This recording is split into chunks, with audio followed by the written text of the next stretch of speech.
Welcome to the video that's going to change your life forever.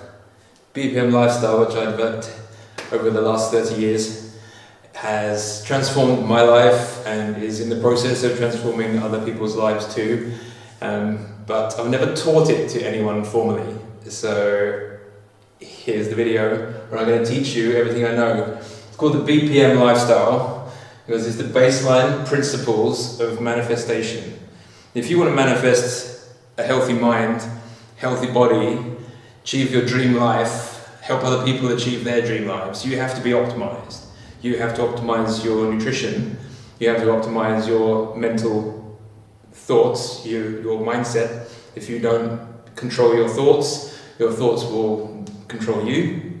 So this is designed to try and take control of your mind, especially if you have ADHD, autism, or any other neurodivergent traits where sometimes your thoughts can be a little bit difficult to deal with. I'm going to try and work with you to understand how your brain works a little bit more, how your body works, so you can understand where these feelings may come from, and understanding their origin, and understanding the origin of disease and symptoms of illnesses. By the more understanding you have, the better chance you have of making changes that can benefit your health in the future.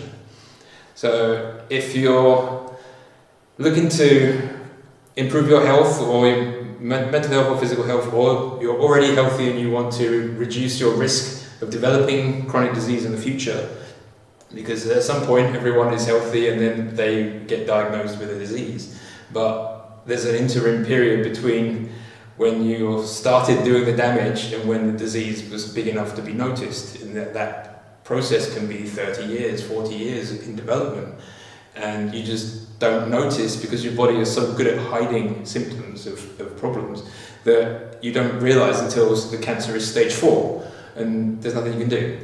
So my friend, he was diagnosed with pancreatic cancer. Within 2 months it was gone. He couldn't do it. By then you couldn't do anything. It was too late to change. Don't wait until you're sick to change your life. Change it now, and then you have a much better chance of having a healthy, happier life as you get older. I don't want to see people sick in their 60s. We should be living, with the technology we have, we should be living to 100 easy. Normally, the average of 100 by now. But we're not, because people's lifestyles are so toxic that they poison their bodies before they're even in their 40s. And people are having heart attacks and strokes when they're 40 years old. My friend died at 37 from a stroke. Whether that was related to other things or not, or whether it was just from smoking, but he died at 37 from a stroke. I'm 44. My granddad died at 48 from a heart attack. I don't have good genetics in his family history. My dad died of cancer at 62. My other granddad died of a heart attack. So I want to look after my heart. It's another reason why it's called the BPM Lifestyle, is because it's good for your heart and keeps your BPM going for your extended, happier life. There's no point living longer if you're miserable. So this is designed to improve both physical and mental health. So I tried to make it easy to remember. So we've got B, P, and M. So B stands for walk barefoot in nature, at least every day for 5 minutes. The more you can, the better. It's called grounding. I'm going to go in deep dive in all of these 21 topics later, but you are an electrical being. You are made of cells which are communicating with each other through electric signals, through your nerves, through your brain. Your neurons basically send electric signals down to your fingertips, and your fingertips send electrical signals back up to your brain. This whole system, your entire system, is electrical. And if you are in tune with your environment, i.e. connected to it electrically, it gives you feedback to your brain, and the feedback that you constantly get from your changing environment releases dopamine. So the more barefoot you stay, the higher your dopamine will rise, your baseline dopamine. This is why Steve Jobs used to walk barefoot for meetings at Apple. He knew the BPM system. I guarantee, even though I've never met him, he understood the system and turned it into $1 trillion company. He understood the reason why you need to walk barefoot. I will go into much more detail later. But next one is breathwork. Your breath is the first connection you have to life. And by controlling your breath, you can control your mental state, you can control your physical state, you can manipulate your energy levels, you can relax or you can excite your body. There are lots of different techniques for calming anxiety. I'm going to teach you some of the basic ones in the breathwork video, but there are lots of courses online where you can learn about this in more detail, or you can get coaching from me and I'll work with you one-on-one to design a breathwork system that will get the effects that you're looking for. You have to work on your balance. You have to work on balance in all aspects of your life. As in physical balance, the ability to not fall over. I have dyspraxia and I walk into stuff or fall over all the time. It's super annoying. If there's any other autistic people with dyspraxia, you understand what I mean, where you just randomly just walk into stuff or drop things like non-stop. I'm picking something out of the cupboard and it just flies out of my hand. This is dyspraxia. I think a lot of people have this in the neurodivergent community. So we have to train the balance system. In your ears you have fluid which detects your position. So if you have certain conditions in your brain and ears, you get more car sick or you get seasick. I get brutal seasickness. It's horrible. So yeah, you really need to work on your physical balance, and you also need to make sure that you have a balanced lifestyle in terms of your nutrition. You can't just eat McDonald's every day and think, I'm going to be healthy for the rest of my life. Really, you need to know exactly what you're eating. You need to make sure that you're hitting all of your micronutrient targets. Fitness industry is all about macros, and it's all about how your body looks. Most of the information that I see in the fitness industry is all about getting the best looking body, not the healthiest body. Some people work on both, but the majority of the industry seems to be purely superficial about how good you look, not how healthy you are. And a lot of bodybuilders die from heart attacks in their 40s. I don't want to do that. So balanced diet of all the micronutrients and all the macronutrients carefully created to match what your body needs for its function. If you eat more than you need, you're going to gain weight and your body's going to have to process all this extra material that it puts a strain on all of your body functions. Your liver can cope with a lot of abuse, but it can't cope with constant abuse every day for 50 years, and it eventually will give up. So you have to keep a nice balanced diet. It's not that hard now. We have the technology to track everything for free. Go to chronometer.com, enter all your food, and it will give you a reasonably good estimate of whether you're getting all the vitamins and minerals and all the amino acids and all the omega-3s and the omega-6 and blah blah blah. All the different nutrients are all listed there, so you can see what you're eating, and you can balance your diet. If you're trying to gain muscle, eat a bit more than you're going to be burning for the day. So if you make a calorie surplus of like 300 calories a day, then you'll gradually build muscle without getting too fat. Whatever your goal is, you need to create a diet which matches your nutritional needs. And balance for work and life. You can't be all work and no play. You have to have some moments of your life where it's just purely for your enjoyment. You're not just working non-stop. I used to work 22 hours a day and pass out in the office. This is not healthy. If anyone's got ADHD, then they understand hyperfocus and that you don't sleep for days if you're on a task. And if you own an electronics company, like I did, and get a job working for Nintendo that want the job in 48 hours, you don't sleep. You activate hyperfocus and you build the job. So yeah, balance work and life. I now make sure I have a cut-off time. I stop work at a certain time and I go to bed, regardless of whether I need to continue the work or not. I wake up in the morning and I do the work the next day. You've got to gain control of your work-life balance as well as your physical balance and your nutrition balance.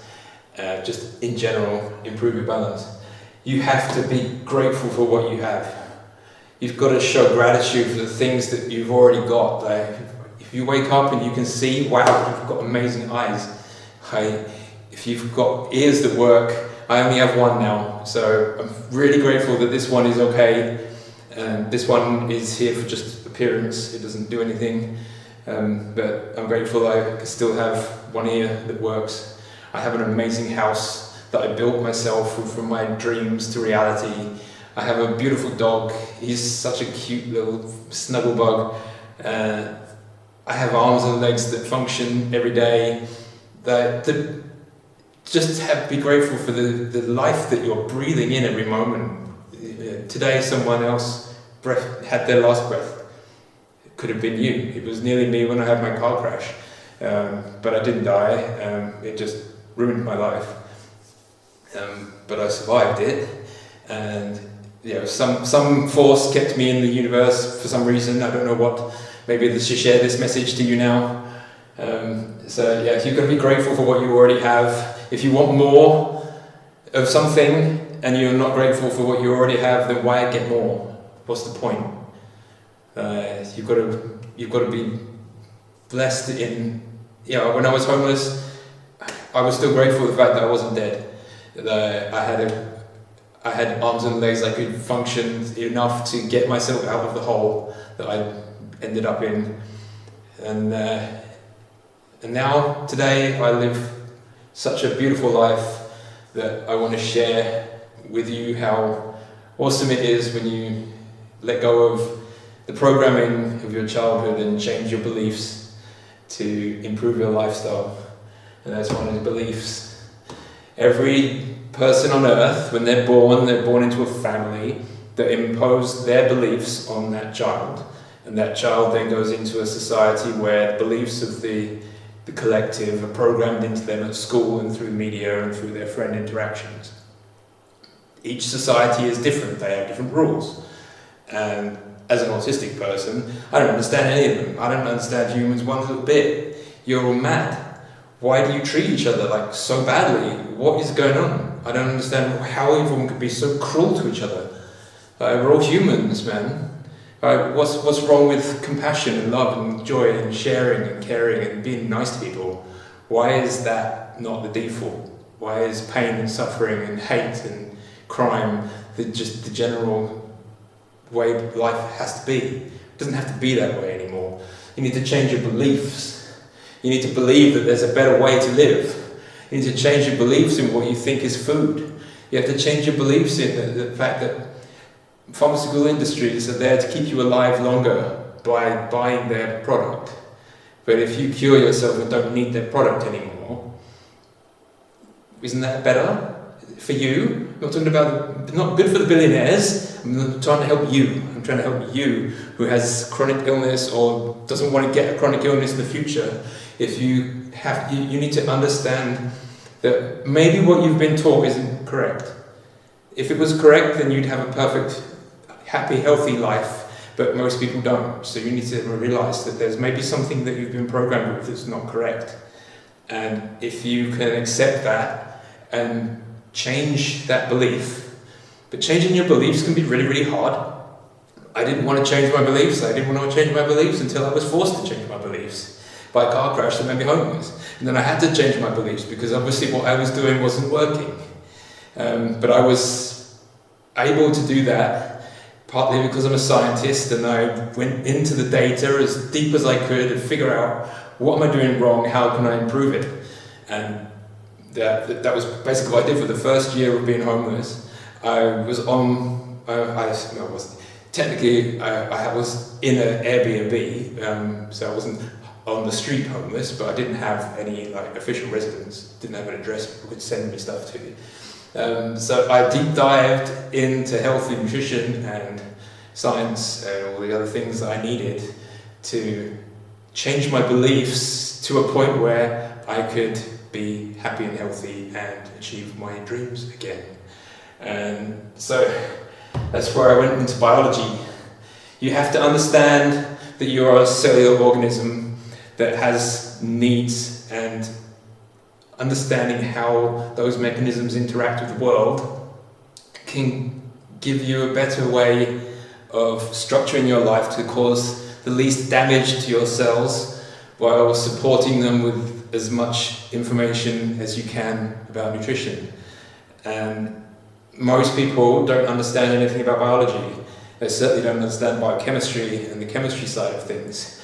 And it's massively complicated. And even though I studied at one of the best universities in the world, my knowledge is microscopic, compared to some professors and things. But people still don't understand the basics of what is food.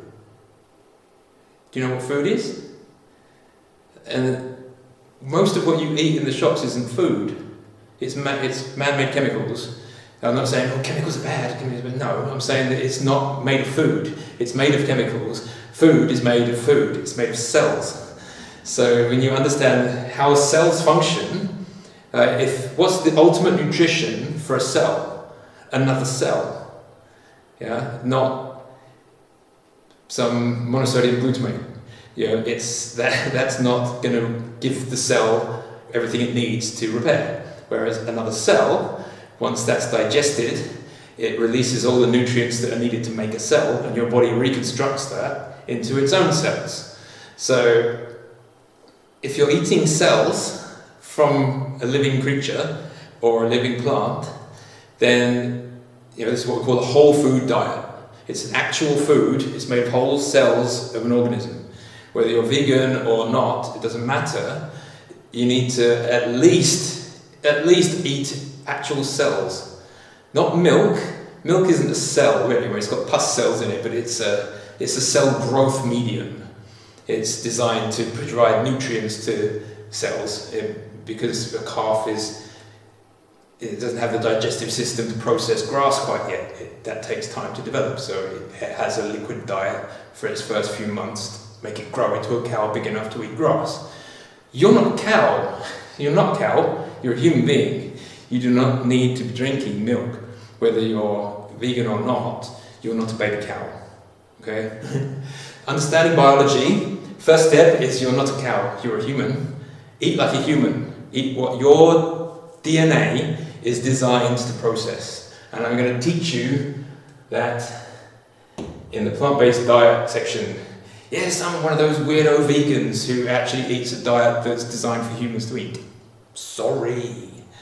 The amount of idiots online now is scary, to be fair. The amount of misinformation that is everywhere on Instagram and TikTok and Facebook that's just outright lies about nutrition is scary. And people are like, because they have no knowledge of biology, when someone Instagram star says, do this for your health, this is why, and they give you some lie, you do it because you don't understand what is wrong with what they're saying, because you don't understand the biology of it. So if you see an Instagrammer or someone on TikTok who is giving you some health advice, send it to me and I'll analyse the biology of it and see if it's true or not. I like these games, so if you want to find out more about biology, send me your questions. I'm not a professor, but I have studied it my whole life. I'm going to teach you plant-based diet nutrition because that's what your DNA is designed to process. You can believe whatever you want about whether humans are designed to eat meat or not. Your physiology does not lie. Your physiology, you are designed from the cellular level to process plant material into a human. That's what you're designed to do. People say, look, got these fangs for killing. Yeah. I dare you, if you believe that these are for killing animals, I dare you to kill a cow with your teeth. Dare you. Please go and do it and make a video. I really want to laugh. If you can kill a cow with your teeth, you are the carnivore god. If you need a weapon that you made from some other thing, if you have to build a weapon to kill someone else, that's not your natural diet. in any way, shape or form. You have made a tool which then makes it unnatural because it comes from a human. So humans are naturally designed to eat plants. This is not up for debate. This is fact. This is scientific fact. If you understand biology, then you can't dispute that. If you try and you're a biologist, then really, have you actually studied it? Anyway, we have plant medicines that are known to cure depression, and they're illegal. Why? We have plants that will cure cancer, and they're illegal. Why? Why are you stopping people from curing their illness? What the fuck? What the fuck? I don't give one single fuck if cannabis plant, when you mix it up and extract the oil, and you give it to a child who has a brain tumour, that the doctors say we can't cure the child, they're going to die. And they're saying this to a 6-year-old kid. Yeah, sorry, you've got brain cancer, you're going to die. When they could try, and they could give the kid some cannabis oil. But just try it. The kid's going to die anyway, so what? Let him try. And how many kids have been cured? How many people do you want to watch die? Your family and your friends, because the cures are illegal. This is disgusting. The governments need to fucking wake up to what they're doing. Well, you need to wake up to what the government are doing to you. The government know what they're doing to you. They know they're keeping you sick. And I'm fed up of seeing it every day and not doing anything about it. So here I'm going to try and teach you plant medicine. Cure yourself with nature's medicine, not which you can grow at home for free. You can grow it at home for free. So next on the list, you've got to follow your passion in some way. My passion is making videos. I don't know if that comes across to you that I really enjoy this. I've been doing it for 22 years. I've been making videos for 22 years. It's been my full-time job. I love making videos for people. I don't care what that video is. If it makes someone happy, if it helps someone, if it changes someone's life, then making that video was well worth every fucking minute that I put into it. The whole point of my existence is to try and help people live a better life, to be able to follow your passion. Because passion is what drives humanity forwards. If it wasn't for the Wright brothers having a passion, like we need to learn how to make an aeroplane. It would change the world. You idiot, we're flying. They were just mocked because they were crazy, and now look at the world. You're transformed because of someone's vision. And they drove through every possible way of making this passion their reality. And they didn't give up. And that's what it takes to transform your life, as a passion for life, a passion for wanting more than you have, but wanting to also give more to other people than you were given to you. Find something that drives you, something that you'll wake up for, regardless of whether someone's paying you to make it or not. When I worked for a supermarket, it was a terrible job. I hated it. I woke up, I was like, oh my god, I have to go to work, and they're paying me £3 an hour. What the fuck am I doing with my life? And now I just make videos for fun and make money from it, and I've done that for over 20 years. So photography, music, passion, video. I like to follow my excitement as much as possible. And excitement drives your passion. Right? If you follow your excitement, what's the most exciting thing that you can imagine doing right now with what you have available to you that will put your brain in a state of excitement? For me, when I ended up homeless, I was like, okay, what the fuck do I do now? Where do I go? What's the most exciting thing that I can think of a place where I can get to with the resources that I currently have that will be the best place where I could set up a new life? And my excitement said, drive to Spain. So I drove to Spain. I lived there for 2.5 years. I've worked on myself. I've fixed my body. I fixed my mind. I fixed my business. I made back my money, some of the money that I'd lost after the car crash, and by following my excitement, passionate about making videos, I built my new life. The next one, you've got to play. You've got to develop some kind of part of your life, whether it's only maybe only 20 minutes a day, where you do something purely for the fun of doing it. Some people are so driven by work that they don't have time to play, but some people are so stuck in play that they don't go into work. You have to have a mixture of both. You can't just be all work and no play. You've got to do something purely for the excitement and joy of doing it without any insistence on what's going to come from it. Just dance, just sing, just make some art for no reason other than the fun of just putting something on paper, create something. Just do it, but do it for no reason other than the joy of doing that activity. Whether you like playing football or some other sport. I'm personally not a fan of sports, maybe a bit of snooker here, maybe some darts occasionally and some archery, but in team sports, not so much. Being dyspraxic and trying to play any sport with a ball, doesn't work. Not interested whatsoever.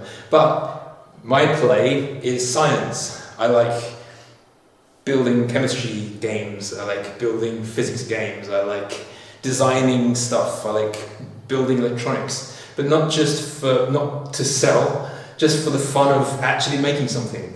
So follow your passion, play with your passion, and it will improve your quality of life, no end. The next on the list, little bit controversial, play with your pleasure-pain boundaries. You're a sensory being. The whole point of your existence is to translate sensory information from your skin to your brain, and then your brain to transmit that to your soul, and then for your soul to process that information, send it back to your brain, create a chemical cascade in your body that generates an emotion and movement for you to then translate your experiences into physical, non-physical reality. Your skin is covered in hundreds of thousands of tiny little sensors that detect pleasure. And when you rub your body, you stimulate these. This is why people enjoy having sex. There's no shame in enjoying sensory pleasure on your skin. I don't understand why people are shamed so much for enjoying sensations on their skin. What is wrong with you? Enjoy your skin. Have a massage. Get some lotion. Rub it on yourself. If you have a partner, then get them to do it because it's even more fun. But if you don't have anyone, if you live alone, there's no excuse not to give yourself sensory pleasure. Your eyes, your ears, sensory pleasure from your ears comes through music. You have your skin for tactile pleasure. Your eyes detect light changes. That's why my house changes colour constantly, because that constantly changing colour stimulates my brain and releases dopamine. When you touch your skin, you get dopamine. Dopamine is involved in all of your sensory nerves. So when you touch your skin, you get little bits of dopamine come up to your brain and makes you feel nice. And if you're super ticklish, that tickling sensation also releases even more dopamine, which is why you laugh. Play with your sensory limits, especially your pain limits. What do you mean? I'm going to cause myself pain? Yes. I am going to tell you that the best way to treat chronic pain is more pain. I know that sounds really weird, but I'll go into this in proper detail in the full description video, but just give you an overview.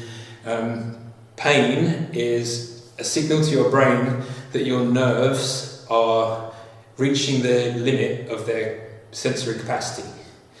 So if you squeeze your skin, you'll feel pressure, and you'll just increase that pressure, And eventually, at some point, it will go from a pressure sensation to a pain sensation. That threshold, that limit where it changes from a sensation of pressure to a sensation of pain, is your pain threshold. And the more you train those thresholds, the better your pain tolerance will become. Because when you get a signal of pain, your brain is like, oh shit, let's go and investigate what's going on. There's an overstimulation of sensory material in this area of the body. So it sends down extra dopamine or whatever neurotransmitter is that particular cell is using.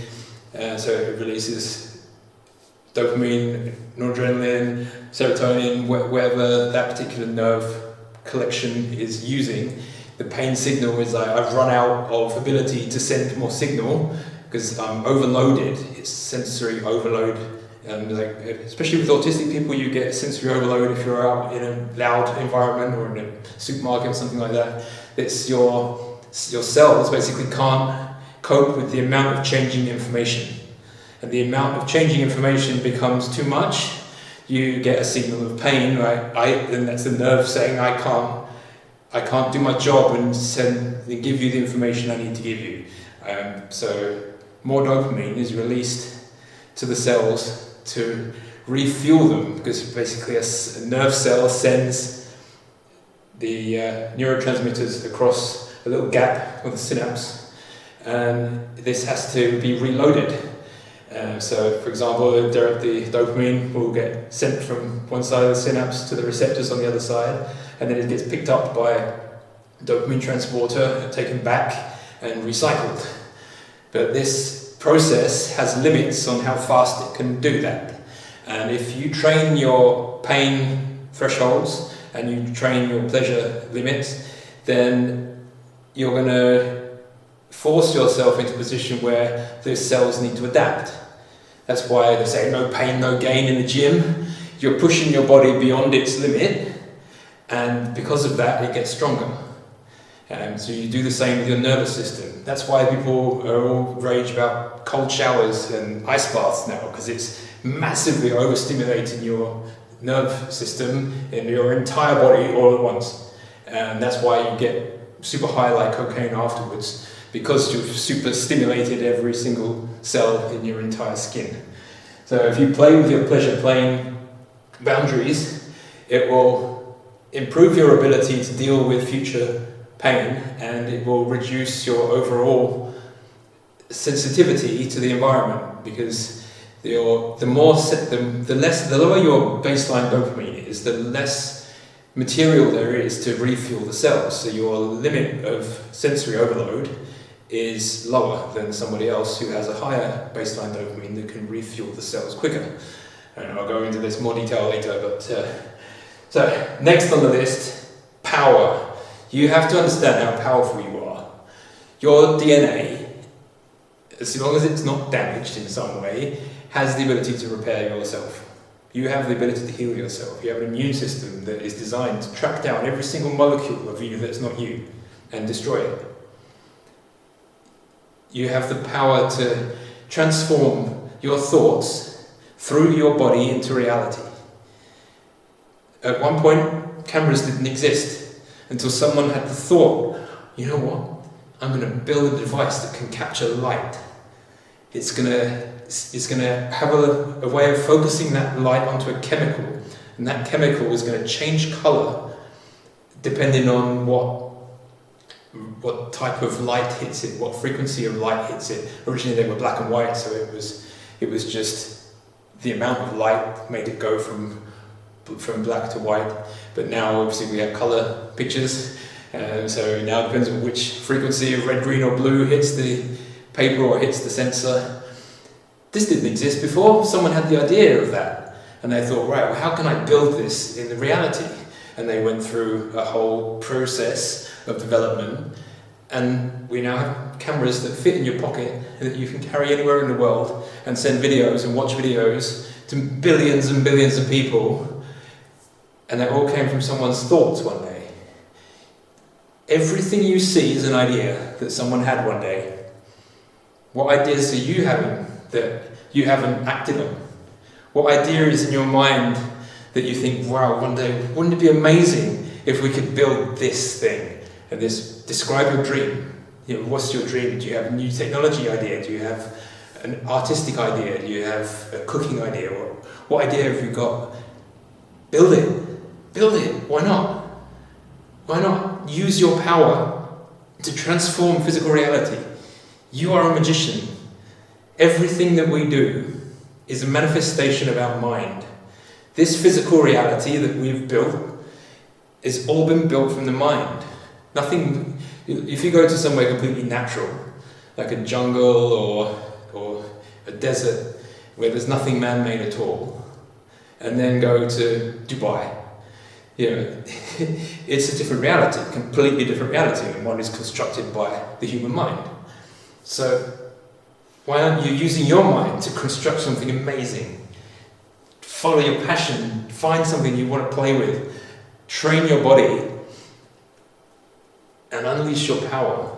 And maybe you can make the next Apple computers company. Maybe you could be the next Microsoft. Maybe there's some medicine you'll want to discover there, or whatever it is that drives your passion to create something.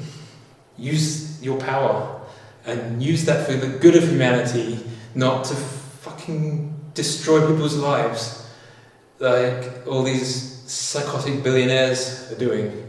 There's enough resources for everyone to live happy and healthy if we don't give it to these psychos to control.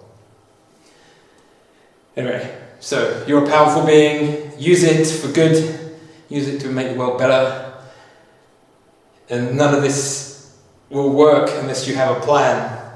You've got to have a plan. You've got to figure out what you want, where you are, what you want, and how you're going to get there.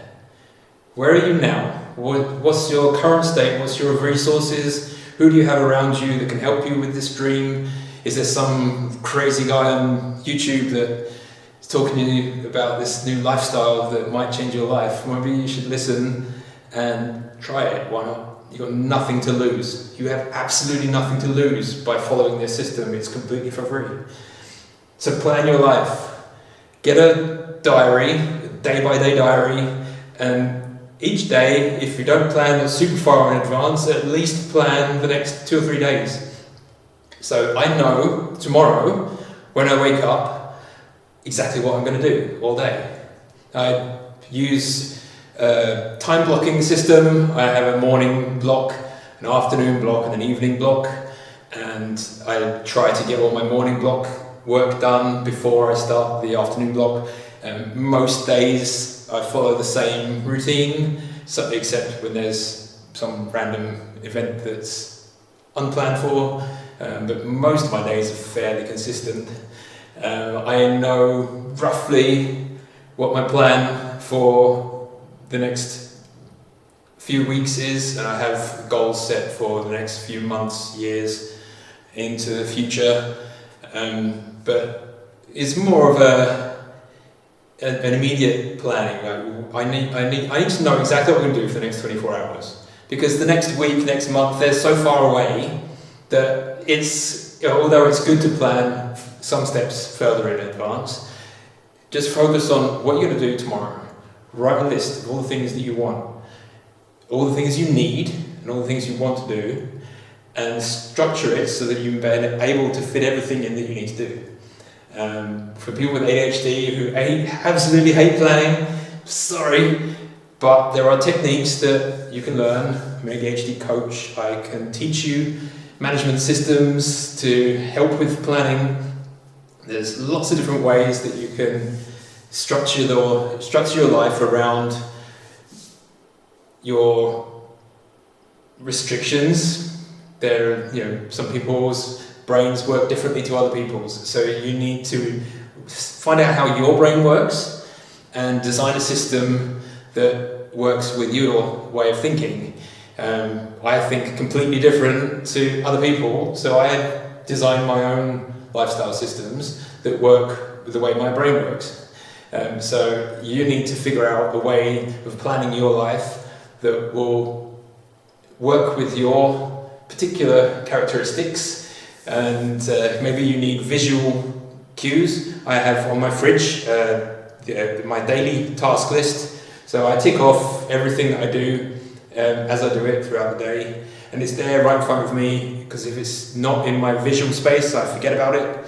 So I work with visual cues. I have whiteboards, I have post-it notes everywhere.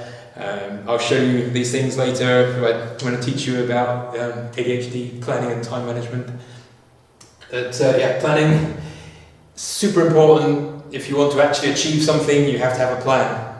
It's not just going to randomly happen. You have to make it happen, because you have the power to make it happen. So remember that. Now we're on to the M's. Most important, movement. You're not designed to sit on a sofa all day.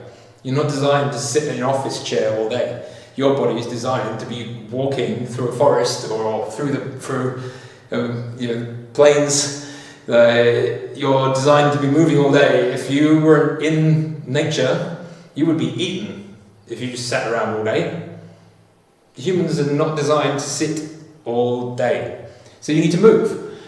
But you say, well, I'm in an office job, I have to sit in my office 8 hours a day. That may be the case, but you have the ability to stand up at your desk sometimes. Even if it's every 20 minutes or every 30 minutes or whatever time scale you are able to do, just get up and move your body. Move your body. Just move in some way. I call them energy snacks. Instead of, I have to go to the gym for 1 hour. Oh God, I haven't got the time to go to the gym for an hour. Okay, go to the gym every 30 minutes for 1 minute. Just get up at your desk, jump on the spot, do some kind of dance. I don't know, just move your body in some way, just to get the blood flowing again, get some sensory information flowing through your skin.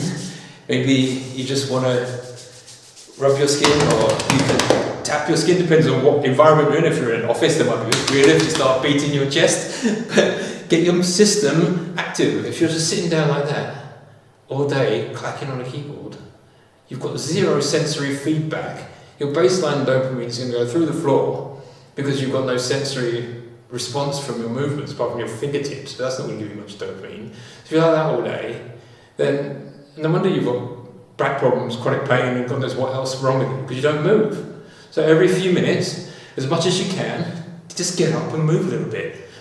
And then every time you have, I would say at least a 20-minute walk every day, preferably barefoot in nature if you can, from number 1 on the list.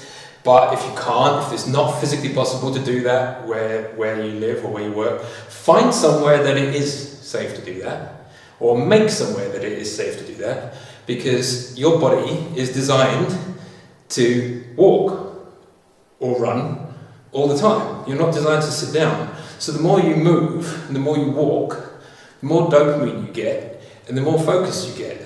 So this is why when Steve Jobs would hold walking meetings barefoot, he would get the dopamine from walking barefoot. He would get the movement to get the blood flowing around his body, to stimulate his brain with this extra dopamine, to connect to his intuition, to think of these amazing ideas that change the world. So when you combine all these different aspects together, it puts your body into an ultimate creative state. So you need to move. Whether you go to a gym or not, irrelevant. Just move. Just walk. If you're too heavy to go to a gym, or you're shy about being in a gym in public, just walk. I lost 35 kilos just walking. Just move your body, dance, get a little trampoline. I don't know, whatever. Just do something, and then when you get to a point where you are a low enough body weight that you can start to do resistance training. I wouldn't do resistance training if I was 120, 130 kilos, because you are the resistance at that point. Just do what you can with your body weight, and then eventually you can start to introduce gym training with weights, but you don't need that if you're obese. I wouldn't recommend it to add on extra weight when you already are a weight yourself. When I was 100 kilos, just walking it nearly killed me. I'd walked 1.5 miles to school. It took me 45 minutes. By the time I finished the 6 months of weight loss, I lost 35 kilos in 6 months. I was then doing the same walk in 20 minutes compared to 45 minutes when I started. So it was 3 miles in total there and back. So I do 1.5 miles to school, have my day at school, then walk 1.5 miles home. So a 3 mile walk every day, and I lost 35 kilos. Didn't touch a gym, didn't pay any money, I just walked. So number one, just move. Preferably, if you can, move to music, i.e. dancing. Dancing is amazing for your body, it's amazing for your brain, it's amazing for every part of your soul to translate sound into motion through your body. I don't care if you think, oh, I can't dance. Bullshit. Everybody can move their body. Even if you're paralyzed and you can only move your eyelash, your eyes, move something part of your body to a beat. The synchronization of the sound and the movement triggers a double burst of dopamine. If you then also include color-changing lights, as in a rave, then you have the combination of the movement, the music, the sensory stimulation of the lights and the sound, and you get wham, wham, wham, wham, bam, hit by every way to get more dopamine, which is why people love raving so much. It's all about the dopamine. So, you're either listening to music or dancing to music. Music is an emotional lubricant. I like to say it's emotion. I call it emotional lubricant because whatever emotions you're feeling, you can be sad, you can be happy, you can whatever emotion that is. There's a piece of music that will allow that emotion to flow more. If you're going through a heartbreak and someone's just totally destroyed you, music can help lubricate those emotions and let them out. Because some people they hold on to their emotions too much and they don't process them, and that pain stays inside. But through music you can heal your body by allowing those emotions to flow through you, preferably through dance, connected to nature, i.e. through dancing at a festival, barefoot on the grass in nature. You are connected to God. Whether you believe in God or not, it's irrelevant. But you are fully alive at that point. That's why festivals are so amazing. I used to design festival lighting systems. This is another reason why it's called the BPM Lifestyle, because it was designed through festival lifestyles. I designed festivals for 4 years, plus all the years actually going to festivals. It's amazing. If you go to festivals, you understand. If you've never been to a festival, go. Find one that plays music you like and just go. Live in a tent, get muddy, whatever. Just enjoy being in nature with music and people and happiness. And you can't be depressed in that situation. You can't. You will forget for that moment on the dance floor. You will forget all your problems and you'll just be at one with your higher mind. You have to let yourself do that. You have to say, okay, today I'm just gonna let it all go and dance. And those emotions will be free from your body. And it will help you feel better. It will, guaranteed. Next thing on the list, massage. You have to look after your muscles. Your muscles, over time, if you don't use them, will atrophy. And the more your muscles atrophy, the more risk you have of injury. So you need to train your muscles, but the more you train your muscles, the more stress you put on them, and they need a little bit of TLC. And if you stimulate your muscles through massage, there's most parts of your body you can reach with your hands. If you can't reach a specific part of your body, you can get a foam roller or a tennis ball or some other object that you can use, or a massage gun. or preferably if you have money to pay someone to give you a massage, or a friend that will give you one for free. You need to look after your muscle structure. There's the knots that you get in your muscles. I get lots of terrible knots in my trapezius muscle, so I massage every single day. I use a massage gun personally because it's the easiest way for me on my own to reach the areas on my back that I can't get to very easily. I massage my calves every day with the massage gun, because walking barefoot, you use your calf muscle a lot more. When you're walking with shoes on, you land on your heel, and that basically just destroys your entire skeleton from impact, because you're not supposed to walk on your heels. You're not supposed to land heavily on your heels. If you do that barefoot, you cause serious injuries. You need to look after your skin and your muscles and massage them, because that helps with you with mobility. You've got to stay mobile, especially as you get older. Your joints are going to get stiffer, and if you don't have some kind of daily practice where you are working on your mobility, you're working on your movement and your balance and all the other things on this list that are involved in taking care of your body. If you don't take care of them, then over time your body will become stiff, and then you'll get to a point where the activities that you want to do to follow your passion and to play, you can't do them anymore. You can't look after your grandchildren anymore because your body's not functioning as it should do. So the more you can integrate these aspects of life into your daily, everyday lifestyle, not just do it once or twice a month, but these are daily activities that you need to maintain your body in a healthy state. You've got to work on your mobility along with your massage and movement and everything else. The next on the list, magic. You have to believe in the unseen. You have to believe in the impossible, because the impossible is only the imagination that isn't real yet. But just because it's not real yet doesn't mean it won't be real in the future. Look at an iPhone, for example. You can talk to anyone face to face in any part of the planet immediately with no delay. Imagine showing that to someone 200 years ago. They would think you were a witch. They'd burn you at the stake. You have this crazy technology that can talk to people on the other side of the planet. This is magic. Science that you don't understand looks like magic.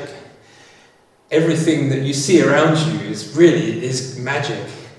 Just think of what reality is. At its baseline is a quantum foam that pops particles randomly into existence. And these quantum interactions depend whether you're looking or not. If you're not looking at it, then reality is this fuzziness. If you observe it, it collapses into atoms, electrons, and other particles. It depends, and your quantum mechanics depends on an observer. Without an observer, everything is just energy waves until you look at it. You are the magician that creates the visual reality that you exist in. And the more you understand how the universe works on its base frequencies, everything is just frequency. An atom is just a specific frequency of energy. We know through Einstein's E=mc² that this energy and matter interchangeable. One is just a different form of the other. Everything is just energy. Matter is really an illusion. It's just something that we detect because we can feel it through electron repulsion. I can feel that I'm touching my hand, but I'm not actually touching my hand. I'm just feeling the force of the electrons in my skin pushing each other apart. But I'm not actually touching anything. I'm 99.999% empty space. It's just an energy field vibrating at a certain frequency that holds a shape. Molecules are just little shaped charges, basically. If you look at water molecule, you have your oxygen atom, and you have your two hydrogen atoms. It has a specific shape, and that shape is determined by the number of electrons in the shell of the oxygen, because it has two pairs here, and then a single electron and a single electron which binds to the hydrogen's single electron. This forms a specific shape. Every molecule is basically just a different shaped charge, and your body is designed to look for these components in food. So when you eat food, your digestive system breaks it down into its constituent molecules, and then the little villi in your stomach and your intestines, they send out these, basically it's like magnet fishing. It looks for the specific molecule that fits exactly in the shape hole of the receptor. And when it collects these, it basically is fishing for these molecules, and as soon as it gets one, it's like, oh, I've got a tyrosine molecule, let's send that into the bloodstream and use it to build proteins from. And every time it catches one of these molecules, it's like, oh wow, boom, I've collected a fatty acid chain, I've collected a water molecule or whatever, and it sends a little ding to your brain. It's like, got one, do that again. Whatever you just ate gave me a tyrosine, or gave me a tryptophan or whatever, and so it matches the taste and the sensation of what you eat, then detects what you get from that food, so that in the future your brain, this is all subconscious, your brain knows where to get these nutrients from. This is magic. This is magic. If ever there was magic. You're a self-assembling creature that has the ability to manipulate your environment. Wow, that's magic. You're a magician. I actually was a magician, doing tricks on stage when I was a kid. So yeah, I really like magic, and because I was a scientist as well, being a scientist enables you to design magic tricks because you understand more science than the person that you are doing the trick on. And so you're designing something that's going to break the rules of physical reality. That's what magic is. It's tricking you to believe that something impossible is possible. But it's not really. We're just pretending. It's a trick. So yeah, you've got to understand your magical powers, transforming thoughts into reality. Just visualize something, imagine how it's going to feel to have that thing, and then figure out how to build that thing, whatever that thing is for you. And next on the list, mindset. If you really, really want to build something and you have a shitty negative mindset, it's never going to happen. It's not going to happen. You have to have the right frame of mind to believe that you have the ability to make something happen. Otherwise it won't happen. And if you're in a constant negative state of mind, you're in depression, you're in anxiety, you're in fear, all these emotions that everyone is experiencing all the time, it keeps your brain in a defensive mode and doesn't allow you to be in the creative state. They're two different states. You're either in defense or you're building something. You can't be in both at the same time. So you need to figure out ways that you can change your mindset to get more to the positive side of thinking. You've got negative thinking and you have positive thinking. The more positive thinking you have will send you in that direction, but they're not like mutually exclusive. You need to think less negative thoughts. Even just thinking less negative thoughts will have a better effect on your life than more positive thoughts if you've still got lots of negative thoughts. You need to move both of them in the opposite directions. So you need more positive thoughts but also less negative thoughts. If you get yourself into a state of creative mindset, your ability to solve problems accelerates. With the use of plant molecules that may not be legal, you are able to use your brain to solve magical problems by using healthy mindset, your setting, your environment and your brain baseline settings are what creates the ideas in your head. And if you learn ways to manipulate your mindset into different states of being, then your creative flow can improve. And I'm going to try to teach various ways to improve that way of thinking. Go into that in more detail when we get there. It's going to be a lot of videos, and I hope I don't bore you to death. I'm not very experienced in teaching things, so if I don't explain something in a good enough way for you to understand, ask me a question and I will try and explain it a bit differently. Last on the list, meditation, mental exercise. Basically, it's just shut down all of your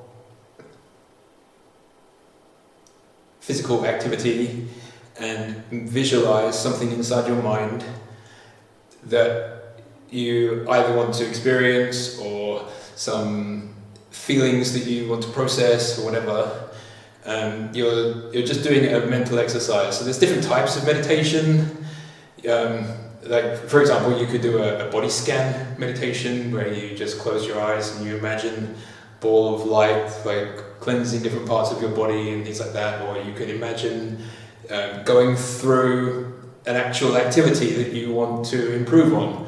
For example, if you're a sports person and you want to improve your basketball shots, the more you practice those in your mind through mental exercise. Meditation is just a mental exercise. It's your subconscious mind can't really tell the difference between imagination and reality.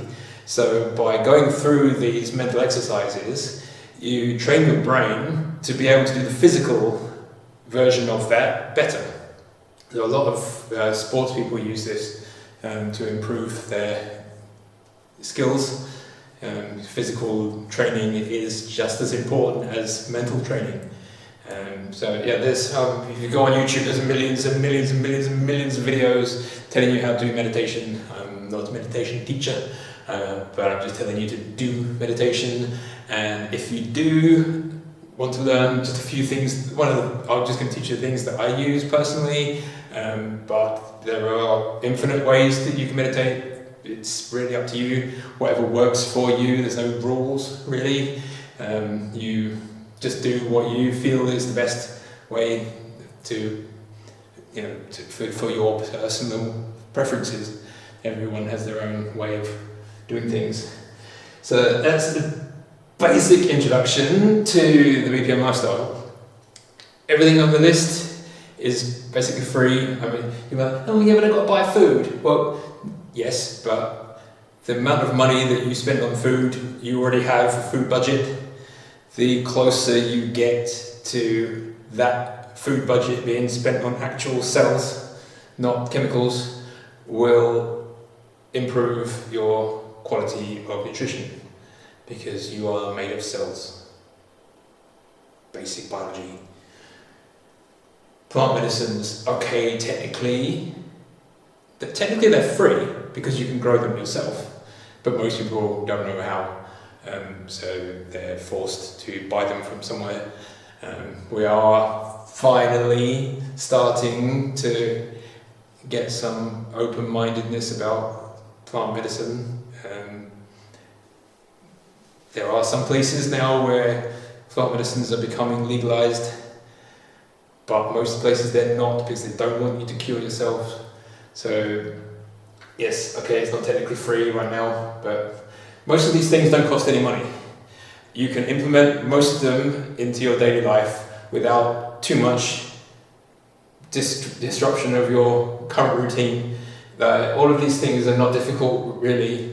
They're just a slight change in your mindset, that when you do an activity, are you doing this activity for your best interest? So you're doing this activity to just chase dopamine, or are you doing that activity to just hide your feelings about something? Are you using it as a way to escape your reality because your reality is so shit that you live in your own fantasy world because that's the only place you feel safe?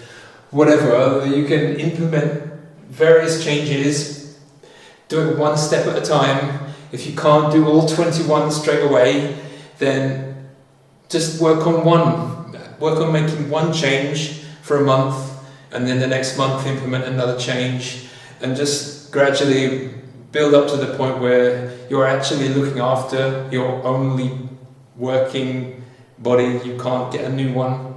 You can't just trade it in and say, oh, I want an upgrade. When your car gets old, you just throw it away and get a new one. You can't do that with your body. You have to look after your body. And if you don't look after your body, you're going to end up sick and die. Everyone's going to die at some point, but it's how you leave that is the question. Do you leave because of your own actions, or do you leave because of some random accident while you were having fun, having the most amazing life? And do you want to die chasing your dreams, or do you want to die on the couch watching a movie, stuffing your face full of burgers? I want to chase my dreams and then die with at least saying I fucking tried. I didn't just sit there and be miserable about my life, just thinking, oh, I wish it would get better, I wish I could do this, or I could do that. Just make a fucking change. Just do it. This doesn't cost any money. It just takes your dedication to actually build your life. No one can build your life for you. I can give you tools, I can show you ways to go, but I can't do it for you. But if you have any questions about how to make any changes in your life that will improve your quality of life or those around you, then ask me questions.